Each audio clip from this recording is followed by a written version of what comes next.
इस समय एमईए की तरफ से प्रेस कॉन्फ्रेंस की जा रही है। And electronic evidence that Pakistan deployed F-16 aircrafts and that one F-16 was shot down by Wing Commander Abhinandan. Evidence of the use of AMRA missile, which can only be deployed on the F-16 with Pakistan, has also been shown to the media.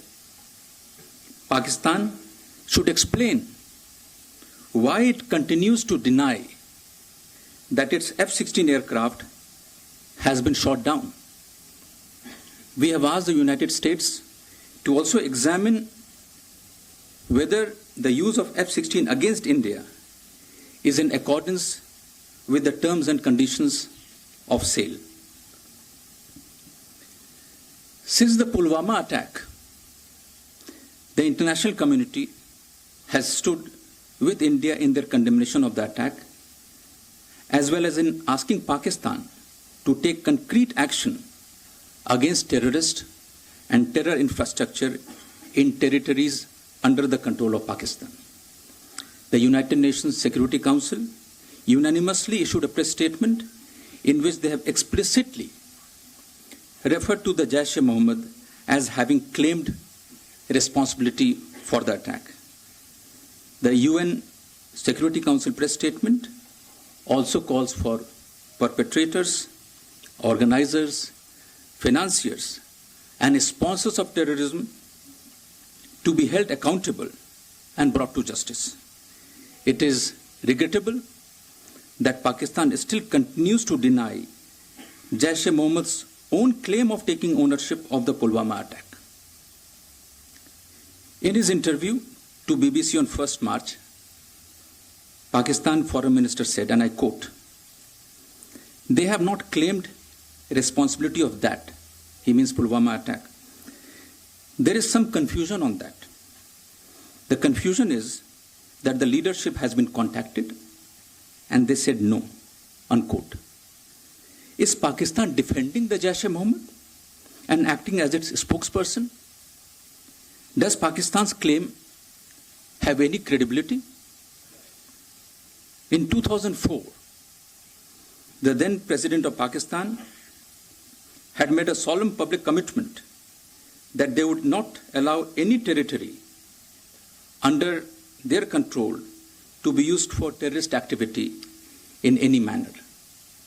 But till today, Pakistan has failed to take any credible action against Jaish-e-Mohammed and other terrorist organizations which continue to operate with impunity from Pakistan. The widespread presence of terrorist camps in Pakistan is a public knowledge, both within and outside Pakistan.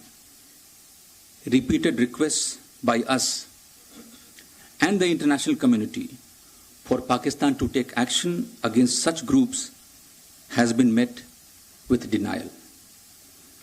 Since 26 February, following demands from the international community, Pakistan is again claiming to take fresh action against terror groups on its soil.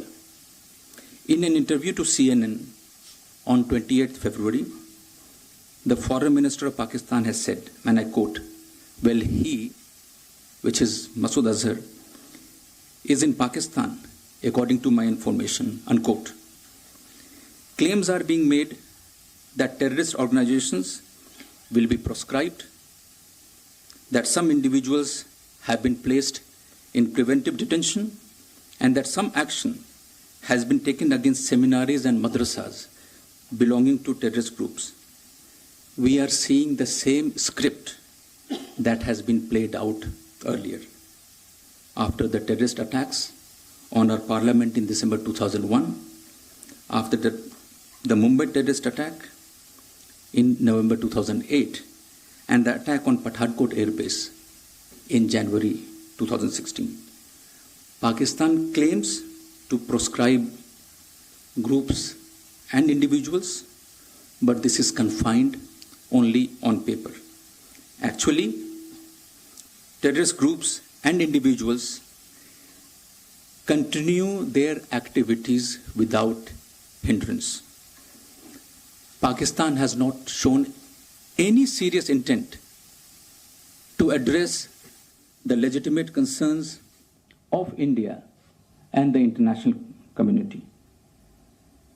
Despite the media interviews by Pakistan's foreign minister and former President Musharraf acknowledging the presence of Jaish-e-Mohammed in Pakistan, the spokesperson of the Pakistani armed forces openly denied the presence of Jaish-e-Mohammed in Pakistan in an interview on 6th March. This statement is a sufficient proof that Pakistan still remains in a state of denial. We remain resolute in a determination to persuade the international community of the necessity of compelling Pakistan to move beyond mere words and to show credible, verifiable, and sustained actions. We have and we will continue to act with responsibility and maturity. Our armed forces continue to maintain strict vigil and will remain determined in the defense of the nation and its citizens. If Pakistan claims to be a Naya Pakistan with a Nayi Soch, it should demonstrate Naya action against terrorist groups and terror infrastructure on its soil and end cross-border terrorism in support of its claims. Thank you. I now open the floor to questions. Siddhant, and then we will move on. Please. So we have seen the MEA release last night. Our High Commissioner is going back to Islamabad. The Pakistani High Commissioner is coming back to India. Is it right to say that the worst is over, that de-escalation has happened between the two countries? Siddhant, there was never an escalation from our side. I have made it very clear, the Foreign Secretary has made it clear in his statement, that our strike was not a military operation, but a counter-terrorism operation against Jaish-e-Mohammed. This was necessitated by the lack of action by Pakistan on the perpetrators of Pulwama attack and on credible intelligence information about more imminent attacks on India by those who were being trained in Balakot. On the contrary, the escalation was done by Pakistan. Yes, please. Raveesh, please allow me. First is on Pakistan. Pakistan Prime Minister yesterday said that Pakistan will not allow any terror group to operate from its soil, and this could be, God willing, this could be a beginning of a new era.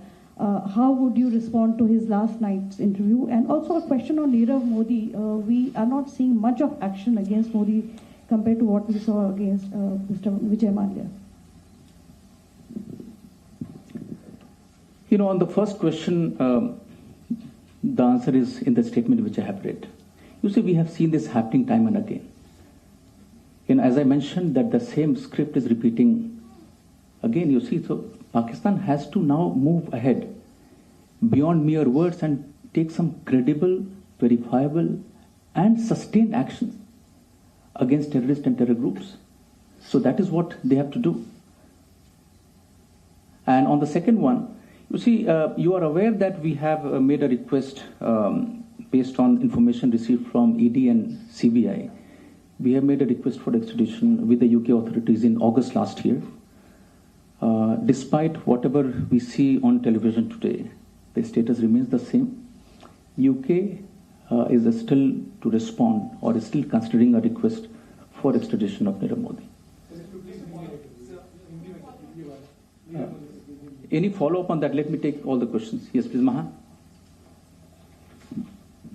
So since the Telegraph has been able to track down Nirav Modi, it's very evident that he is very much in the United Kingdom. What kind of pressure will then be built now to bring him to book?